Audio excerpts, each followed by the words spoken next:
Hepatitis, cancer, cirrhosis, অতিরিক্ত মদ্যপান, প্রচুর মশলাজাতীয় খাবার খাওয়ার অভ্যাস কিংবা দীর্ঘদিন ওষুধ খাওয়ার মতো বিভিন্ন কারণে লিভার ক্ষতিগ্রস্ত হতে পারে। আর লিভার ক্ষতির এসব কারণ শনাক্ত করার জন্য এই এসজিপিটি পরীক্ষার প্রয়োজন হতে পারে। একজন ডাক্তার যদি তার রোগীর লিভারের সমস্যা সন্দেহ করে এবং লিভারের অগ্রগতি অথবা অবস্থান মূল্যায়ন করতে চায়, তাহলে এই এসজিপিটি পরীক্ষা করার জন্য পরামর্শ দিতে পারেন। আসসালামু আলাইকুম, আশা করি ভালো আছেন এবং সুস্থ আছেন। আপনার লিভারে কোনো সমস্যা আছে কিনা তা জানতে এই এসজিপিটি টেস্ট পরীক্ষাটি খুবই গুরুত্বপূর্ণ। আপনাকে যদি একজন ডক্টর এই টেস্ট করার জন্য সাজেস্ট করে থাকেন অথবা আপনি এই টেস্ট সম্পর্কে জানতে যদি আগ্রহী হয়ে থাকেন, তাহলে আজকের ভিডিওটি আপনার জন্য খুবই গুরুত্বপূর্ণ। কারণ আপনি এই টেস্ট সম্পর্কে সকল তথ্য জানতে পারবেন।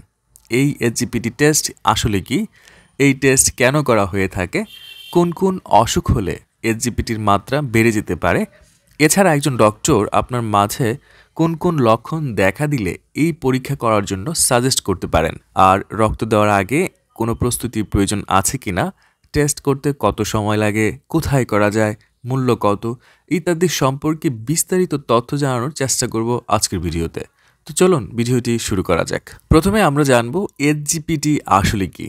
এটা সম্পর্কে একটু ধারণা পেলে আপনি ব্যাপারটা আরও ভালো করে বুঝতে পারবেন। এসজিপিটি এর অর্থ হলো সিরাম গ্লুটামিক পাইরুভিক ট্রান্সমিনেজ। আসলে এসজিপিটি একটা এনজাইম যা লিভার কোষে পাওয়া যায়, কিন্তু যখন লিভার ক্ষতিগ্রস্ত হয় তখন এই এসজিপিটির মাত্রা বৃদ্ধি পেয়ে রক্তে নির্গত হয়। তখন রক্ত পরীক্ষা করলে রক্তের মধ্যে এর মাত্রা কত আছে সেটা নির্ণয় করে রোগীর লিভারের অবস্থা মূল্যায়ন করা হয়ে থাকে। তার মানে বুঝতেই পারছেন, লিভারের কার্যকারিতা মূল্যায়ন করতে এবং লিভারের রুটিন টেস্ট করতে এই এসজিপিটি লেভেল পরিমাপ করা একটা সাধারণ ও প্রাথমিক গুরুত্বপূর্ণ পরীক্ষা। আর হ্যাঁ, এটি এএলটি নামেও পরিচিত। এবার আসুন জানা যাক একজন রোগীর মাঝে কোন কোন অসুখের লক্ষণ থাকলে ডক্টর সন্দেহ করে আপনাকে এই এসজিপিটি টেস্ট করার জন্য সাজেস্ট করতে পারেন। প্রথমে যে কারণটি রয়েছে সেটি হচ্ছে আপনার যদি ভাইরাল হ্যাপাটাইটিস জাতীয় কোনো রোগ থাকে, যেমন হ্যাপাটাইটিস বি অথবা হ্যাপাটাইটিস সি। এই ধরনের ভয়াবহ রোগ থাকলে একজন ডক্টর আপনাকে টেস্ট করার জন্য সাজেস্ট করতে পারেন। এছাড়া আপনি যদি নিয়মিত মদ্যপায়ী কেউ হয়ে থাকেন, আপনারা জানেন নিয়মিত অ্যালকোহল পান করলে লিভারের অবস্থা 12টা বেজে যায়।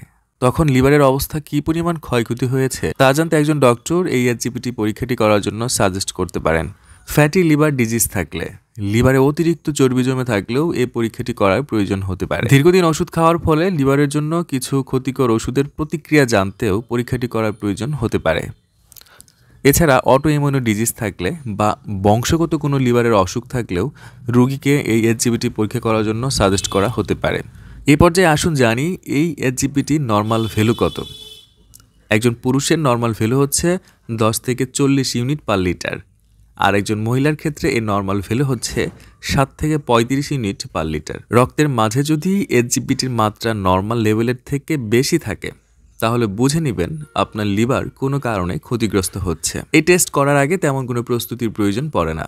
শুধুমাত্র আপনি কোনো প্রকার ওষুধ খেয়ে থাকলে সেটা ডক্টরকে অবহিত করার প্রয়োজন হতে পারে। টেস্ট করার জন্য একজন মেডিকেল প্রযুক্তিবিদ আপনার শরীর থেকে 3 থেকে 5 সিসি পরিমাণ রক্ত নিতে পারেন। আর সেদিন অবশ্যই ঢিলেঢালা জামা পরে আসা উচিত, যাতে রক্ত দিতে এবং মেডিকেল প্রযুক্তিবিদের রক্ত নিতে সুবিধা হয়। যেহেতু এই টেস্ট করতে সিরামের প্রয়োজন হয়, তা জমাট বাঁধার পর তার থেকে সেন্ট্রিফিউজের মাধ্যমে সিরাম আলাদা করে নেওয়া হয়।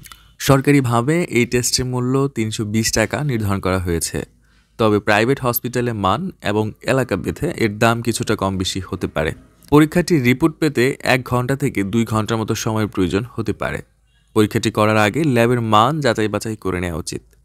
এসজিপিটি টেস্ট সম্পর্কে আপনার আরও যদি কোনো প্রশ্ন থাকে বা কোনো মতামত থাকে, তাহলে কমেন্টস করে জানাতে পারেন। আপনার কমেন্টসের যথাযথ রিপ্লাই দেওয়ার চেষ্টা করা হবে। আগামীতে আবার দেখা হবে। সেই পর্যন্ত ভালো থাকুন, সুস্থ থাকুন এবং সকল ঔষধ একজন ডক্টরের পরামর্শ নিয়ে সেবন করুন। ধন্যবাদ।